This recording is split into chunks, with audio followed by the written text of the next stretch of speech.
I recently had to compile all of my favorite quality of life mods for Valheim for Enigma Mode. You could use it in any way of playing Valheim if you're interested in a more immersive gameplay experience. In this video, I'll cover each mod used in the mod pack, why it's included, and some basic advice for how you might want to adjust it to accommodate your own individual needs. Before we begin, I'll make one comment. I really don't like seeing UI. So a recurring theme is getting rid of it as much as possible. This mod pack is designed to automate that immersive process, so you don't need to remember to press a certain button to get the immersion to happen. It just happens around you. Do more of the enjoyable parts of Valheim and less of the tedious stuff. Alright, let's get to installation and then the mods themselves. Installing the mod pack is as simple as downloading R2Modman and getting that installed. And then once you're in a profile in R2Modman, you can just search for Enigma, and then you'll see the mod pack, Enigma Mode Quality of Life. You can just download this and start modded up here. Once you've launched Valheim with Enigma Mode Quality of Life mod pack, that'll generate all of the config files. At this point, you can adjust anything that I changed to be more how you want it to be, okay? Adjusting the configs is really easy using R2. All you have to do is go to this config editor here, and then you'll get a list of all of the config files, okay? This is how you can adjust them. I just wanted to make sure that you know where to go to make those changes. Now let's get into each mod and why it's included in the Quality of Life pack. The first mod we'll take a look at is First Person Mode by Azumat. This one is really easy to understand. Normal Valheim looks like this. You can go out and you can go in. First person mode allows you to do this. Boom, look at that. It's so easy to use, so intuitive that it's pretty easy to forget this is a mod. It feels like it's part of the game. I strongly encourage you to try exploring dungeons with the first person mod. It just makes them better. It's that simple. Next we have the ValheimGammaMod, another incredibly simple mod. Valheim is a game with wonderful scenery and colors and light, right? But traditionally, it's also a game that is very dark. A frustrating amount of your time can be spent just putzing around on a black screen. It's not really very nice. This simple mod allows you to experience the nights in a way that allows you to see what's going on as well. Once I started using this, I never stopped. Next we have Chatter. Chatter reworks how the chat box in Valheim shows up. In traditional Valheim, there's a lot of all caps when players shout, and you have to shout for everyone on the world to hear you. Chatter's really useful. It just makes it easier on the eyes and gives you a lot of control over what shows up in the chat box. Next we have another Azu mod, AzuCraftyBoxes. This mod is peak Valheim experience, in all honesty. Here, for example, if I open up my inventory, you can see that I don't have anything in it, right? No wood. But if I go over to this workbench, you can see that I can actually craft things, and I have access to 30 wood and 6 stone. This mod allows you to craft things from nearby containers.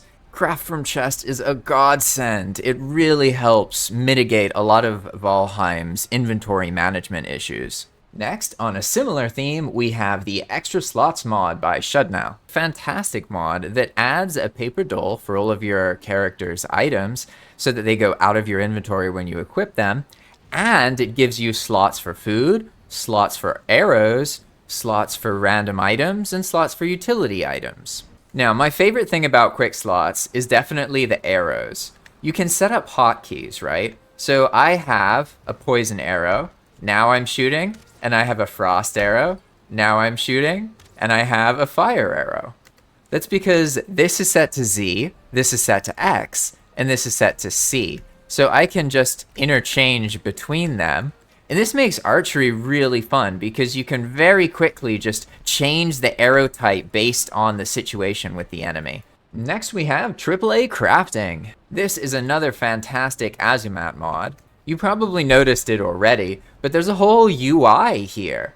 You can see a little icon for everything. You don't have to read a bunch of text. And if you want to, you could just search for the item. This is a nice convenience early on in the game, but for endgame Valheim, this is absolutely critical. Valheim has so many craftables. To be able to search through them is really amazing. Azumat has a lot of really awesome mods. I gotta hand it to him. He does the modding thing real well. Next, we have ImmersiveHUD. ImmersiveHUD is the mod that's been hiding my UI throughout this video. Even our buffs in the top right, which are normally constantly there, are only visible if we just press tab for a second. We can just see them as they're going away, right? And then in the bottom left, we see our health shows up, but it also goes away, okay?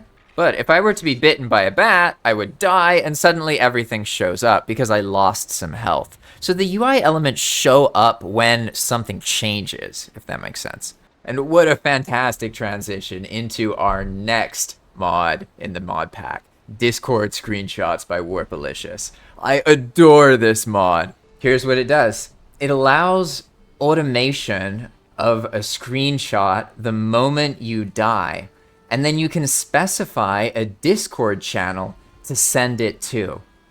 By default, if you use this mod pack, then everything is gonna get sent into this one feed here, so we all get to share in our glorious deaths. But there's nothing stopping you from changing the webhook to your own Discord channel, right? You can use this in any way that you see fit. It really adds a lot of flavor and humor to the dying situation. And sometimes it's even useful because you get a screenshot of where you died, which can help you find your body. Next, we have Nomap Printer. A confusing name, but a wonderful mod. Nomap Printer allows you to create an adjusted nomap experience. Right now, I'm pressing M and nothing is happening. But let's say I were to make a cartography table and then try and read it, I get a message, not enough comfort, 1 out of 7. And then let's say I get that comfort. Now I can open the map and see where I've been. And if I record my discoveries and then wait a little bit and reopen the map, I can see here that this area has been explored, right? But there's no GPS icon, and I can only use the cartography table if I have enough of a comfort level, and I'm currently resting under shelter. I think this is a great way to experience Nomap because you kind of get the best of both worlds. This way, your cartography table is your map. Now, I know a lot of you don't like No Map, No Portal, so don't worry. You can just disable this part of the mod pack, and you still get all the benefits of everything else. So there you have it. That's all of the mods that I'm going to talk about in the mod pack. You can easily download it from R2 and get customizing to make it your own experience. I would like to formally thank all of the modders who have been involved in Valheim, and especially the people who've worked on these mods like Azumat, Warpalicious, and Shud.